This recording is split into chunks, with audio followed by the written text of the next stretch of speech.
Olá, eu sou Duda Roy e vim trazer para vocês hoje uma oficina de Kamishibai. Afinal, o que é esse tal de Kamishibai? Kamishibai é uma técnica de contação de histórias criada no Japão lá no século XIII. É uma coisa que não é de hoje, não é mesmo? Bom, o Kamishibai ele se desenvolveu a partir da vontade dos monges de trazer ensinamentos de Buda para a população que não tinha acesso à leitura, que não sabia ler ou simplesmente não poderia nunca chegar nos lugares onde esse conteúdo era difundido. Bom, esses monges inventaram uma caixinha onde as imagens das histórias eram passadas com um rolo. E esse rolo precioso ia transmitindo conhecimento de uma forma lúdica, curiosa, afinal era uma caixa com imagens que rodava sozinha, muito semelhante a uma televisão. E as pessoas que assistiam esse conteúdo ficavam o tempo inteiro ali com a atenção naquele objeto. Para que a linguagem se tornasse um pouquinho mais fácil de ser passada, o Kamishibai deixou de ter um rolo dentro e passou a ser transmitido com pranchas de ilustração. Então, literalmente, Kamishibai quer dizer teatro de papel. Kami é papel, Shibai teatro. A caixa que contém as ilustrações é chamada de butai. E essas ilustrações, às vezes, podem vir com uma pequena cola. Por exemplo, o papel que vai na frente contém uma escrita atrás com o pedaço da história da próxima etapa da narrativa. Então, por isso, o Kamishibai tem sido usado como forte aliado das crianças que estão aprendendo a ler e usado também de forma didática nas escolas. Por um tempo, ele deixou de ser utilizado com a tecnologia da TV e enfim, com a vinda da energia elétrica, fazendo um salto na história, né? Com o uso da energia elétrica, o desenvolvimento das novas tecnologias, o Kamishibai passou a ser uma coisa meio brega no Japão. E aí, com o passar do tempo, percebeu-se que não é brega, é uma grande ferramenta de conexão humana, como diz uma grande amiga minha, é uma ferramenta de alta tecnologia humana.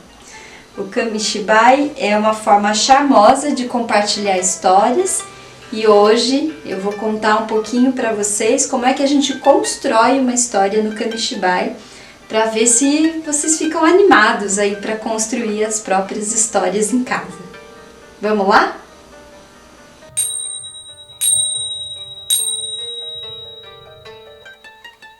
A história vai começar.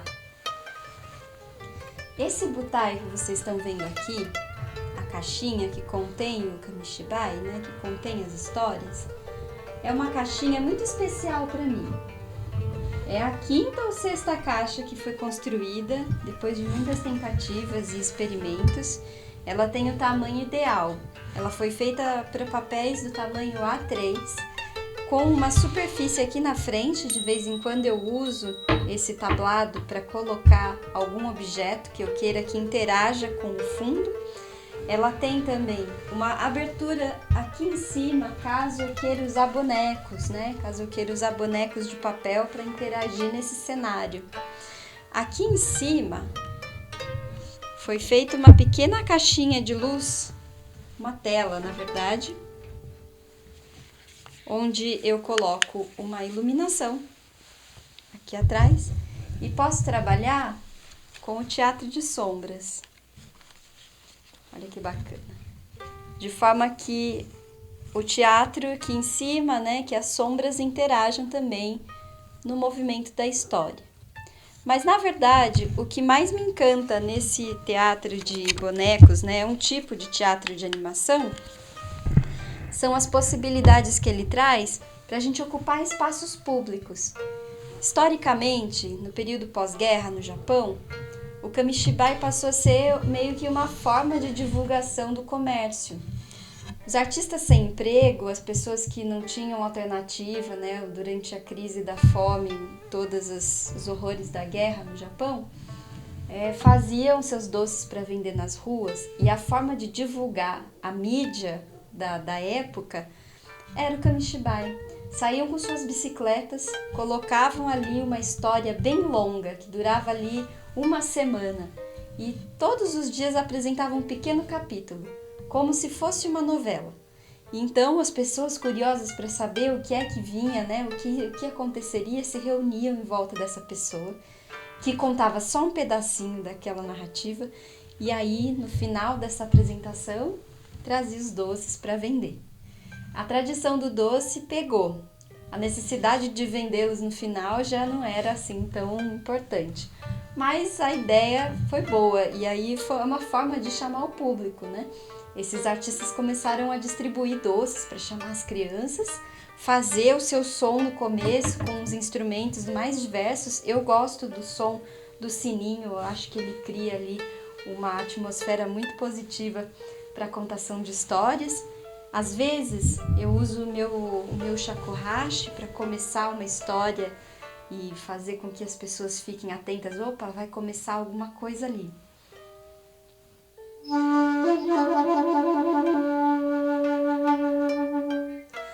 Ou então uso o som para criar o elemento surpresa.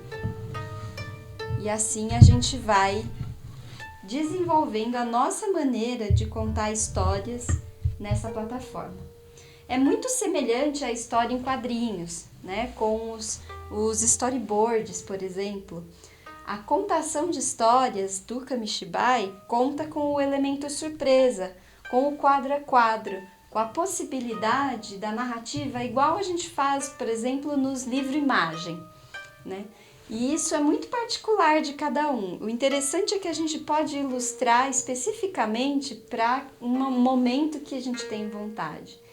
Existiram no passado editoras e mais editoras que publicavam histórias no kamishibai como se fossem livros, de tão popular que era a linguagem na época. Hoje em dia, o que é interessante é a materialidade, a acessibilidade que a linguagem traz para o uso dentro da sala de aula, mas principalmente o encanto que é você cruzar uma pessoa que nós estamos tão acostumados com a tecnologia, né? Com as coisas em movimento o tempo inteiro, e quando você traz uma história feita à mão, feita de papel, onde as imagens são congeladas durante a narrativa, todo mundo fica parado prestando atenção. Os olhos percorrem ali todo o caminho da ilustração, e uma outra forma de narrativa é possível. Então, agora a gente vai falar um pouquinho sobre a construção dessas imagens e como que eu faço para selecionar quais são as imagens que eu quero deixar na mente do espectador e quais são as que eu quero trazer para os olhos. E depende muito do público que eu quero atingir. Eu tenho uma experiência com bebês bem pequenininhos no kamishibai, e eu sei que a narrativa é completamente diferente para eles, mas é incrível como os olhos percorrem da mesma forma que uma criança maior. Ou seja, a dinâmica, né? A surpresa, o elemento surpresa, ele é para todos. Ele é, né, um elemento que interessa a pessoas de 0 a 100 anos de idade. Então vamos lá? Vamos pintar um pouquinho? Você está familiarizado com a técnica de pintura? Como é que está aí as artes e as manualidades na sua vida? Durante a pandemia, o que a gente descobriu, né, é que tem um certo tempo. E se não tem, a gente tem que criar esse tempo. A gente pode encontrar esse tempo no meio do nosso dia, no meio da nossa rotina, para experimentar uma coisa nova. Quanto tempo faz que você não pinta? Há quanto tempo você não cria uma imagem? E necessariamente eu não preciso ser o autor dessa imagem. A gente pode trabalhar com colagem, com carimbos, e as crianças podem ajudar. Se você tem criança em casa, saiba que essa atividade é um sucesso. Ela pode se tornar uma rotina dentro do dia a dia, uma forma de elaborar tudo que a gente está vivendo nos últimos meses, e você pode aproveitar para narrar, inclusive, essa história que está mudando toda a vida, né, de todos nós durante essas épocas de pandemia. Bom proveito! Bora pintar? Agora a gente vai falar um pouquinho sobre a construção da imagem, né, quando a gente vai inventar de ilustrar uma história com Kamishibai. Esse caso aqui é uma história onde eu decidi, eu elegi uma história muito antiga do Japão, da qual, né, o nome é A Lebre de Inaba. Vocês vão ouvir ela já já. É uma das propostas de apresentar no próximo vídeo. E essa proposta, ela é casada com uma referência. Eu gosto muito de trabalhar com referências, porque as referências elas nos ajudam a elaborar a imagem. Eu não sou ilustradora, eu sou contadora de histórias. Eu gosto de ilustrar, mas o meu campo de pesquisa é outro. Então eu decidi trabalhar com figuras que eu já encontrei por aí. No caso é uma história japonesa tradicional, onde uma lebre que quer atravessar, né, de uma ilha para outra e não tem como, convence criaturas marinhas a fazerem uma fila para ela poder atravessar.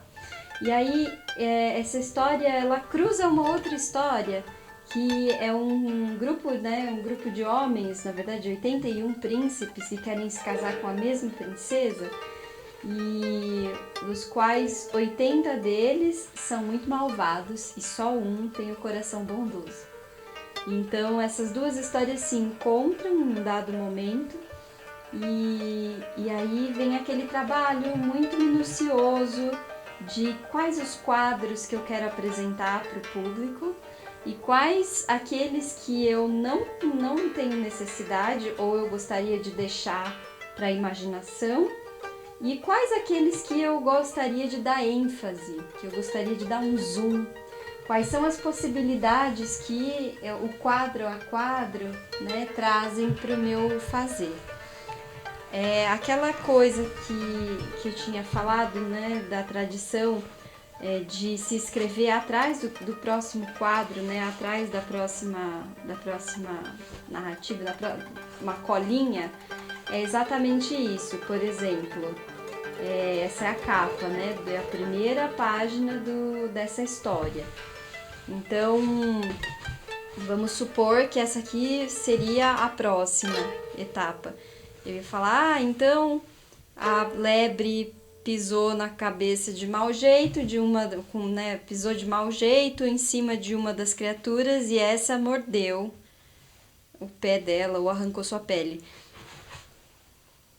E aí o próximo quadro vem escrito, né, eu teria essa parte da história escrita atrás desse quadro aqui. Então, nesse caso não tem cola, porque elas ainda estão sendo feitas, mas eu escolhi esse quadro, né, trabalhar com a cara da lebre, e imagens que vêm na minha mente e que vão sendo construídas aos pouquinhos. Aqui é o plano dela, né? Eu quis criar uma outra cena onde ele perguntou o que você veio fazer aqui, né? Como você atravessou da ilha de Oki para a ilha de Inaba. E ela vai contar o seu plano, que era pular sobre as criaturas até chegar ao outro lado. Mas que não deu certo, mas não muito. Então eu escolhi um período da história da arte japonesa chamada ukiyo-e, que eram retratos, né, eram xilogravuras. Diversos artistas ali tinham grandes ateliês que imprimiam essas xilogravuras sobre o cotidiano, sobre o dia a dia. E essas gravuras têm cores muito específicas, elas têm já ângulos muito específicos, são como fotografias das coisas que eram feitas no dia a dia, era um registro histórico, né, de como era o cotidiano da sociedade naquela época. E eu me inspirei nesses quadros para poder criar essas imagens. Então eu não vou mostrar todas, para não acabar a surpresa na hora da contação de histórias. Mas aqui eu deixei pela metade para poder concluir durante a oficina e falar um pouquinho sobre como eu faço a parte técnica, né, não é tão técnica assim, eu não sou nada técnica, na verdade. Aqui é uma cena, por exemplo, onde o único virtuoso encontra a lebre toda escangalhada no meio do, né, sofrendo ali, chorando porque teve a sua pele ferida. E aí, os quadros seguintes, quase todos aparecem essa mesma figura. Então, como vocês podem ver, eu usei a mesma tinta para fazer os fundos, porque a gente está falando do mesmo lugar, né? Então essa é uma das maneiras de fazer com que tenha uniformidade na produção de cada uma. Eu vou fazer aqui uma cor que sirva para a pele dele, para a pele desse personagem. E aí eu vou pintar todas ao mesmo tempo, para não ter muita variação de tom entre uma prancha e outra, e também para agilizar o meu processo, porque é trabalhoso, né? É bem trabalhoso. O Kamishibai exige uma dedicação, né? Ainda mais o A3, que é um formato grande. Vocês têm que pensar nisso, né? Ah, eu vou contar uma história com 25 pranchas. Maravilha! Faça lá, mas pense no fôlego para ilustrar 25 pranchas.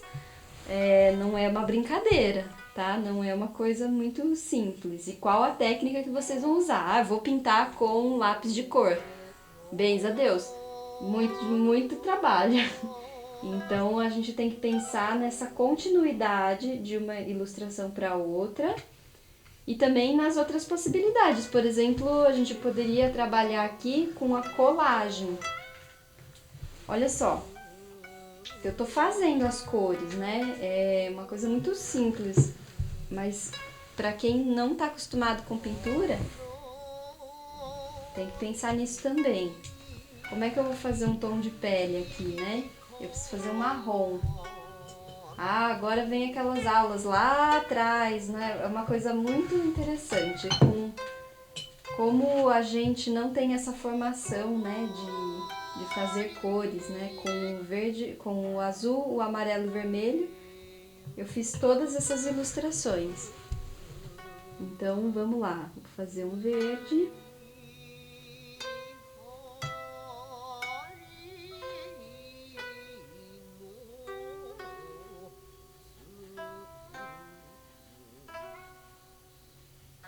Aqui eu tô trabalhando com pigmento daqueles tipo de parede mesmo, tinta látex, em cima do papel craft. O ideal é que o papel que a gente use aqui no processo seja um papel duro, porque a gente vai precisar manusear esse papel, né? E se ele for muito molinho, ele não para em pé. Se o seu Kamishibai for menor, é mais fácil. Já consegui fazer ilustração em papel sulfite e deu tudo certo. Se vocês forem trabalhar com papel maior, é bom colar ele no papelão ou alguma coisa nesse sentido. Agora eu vou fazer um marronzinho.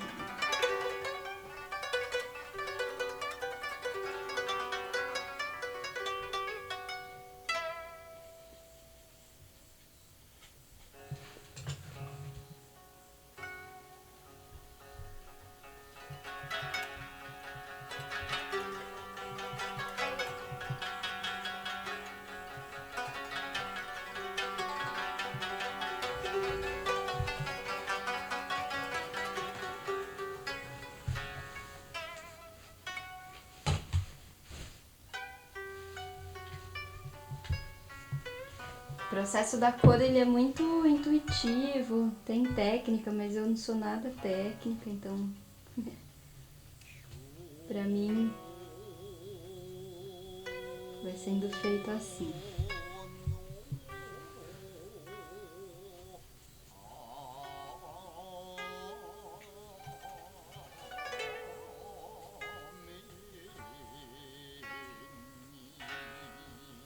E aí quando eu faço esse tom de pele, eu tenho que me lembrar que eu vou precisar repetir ele em todas as outras ilustrações. Então é bom fazer o suficiente para dar certo para todos ali. Eu acho que esse aqui é o suficiente. O papel, ele é bem tranquilo. Beleza. Então, vamos lá. Eu preciso fazer a pele, preciso escolher a cor da roupa, que a roupa de todos os quadros tem que ter a mesma... É bom, né, que tenha a mesma cor, pra gente saber quem é o personagem.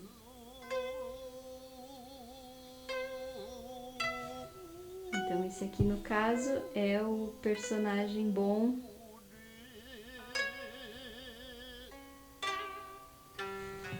A precisão da pincelada tem a ver com a consistência da tinta que a gente usa, viu? Se você tem uma tinta muito grossa, você vai ter um gesto mais seco. Se a tinta tiver muito líquida, você vai ter uma aquarela. Então, vocês vão na prática aí fazendo o estudo de vocês.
A gente falou um pouquinho do processo histórico do Kamishibai, como é que nasce, né, essa arte de contar histórias. Falamos um pouquinho sobre a seleção da história e a criação da cena. Mostrei um pouquinho como é que é para mim o processo de ilustrar, mas que esse processo é muito particular de cada um. Isso é uma investigação pessoal, né? Vai variar aí da sua vontade de explorar essa linguagem e também da disponibilidade que você tem de fazer dessa confecção que é tão artesanal, tão manual. Agora a gente vai chegando ao final da nossa oficina. Ela é mesmo uma oficina bem introdutória do assunto, porque aprender mesmo a gente aprende na prática. A última coisa que eu tenho aqui para compartilhar com vocês é essa parte que é a manipulação do Kamishibai, né?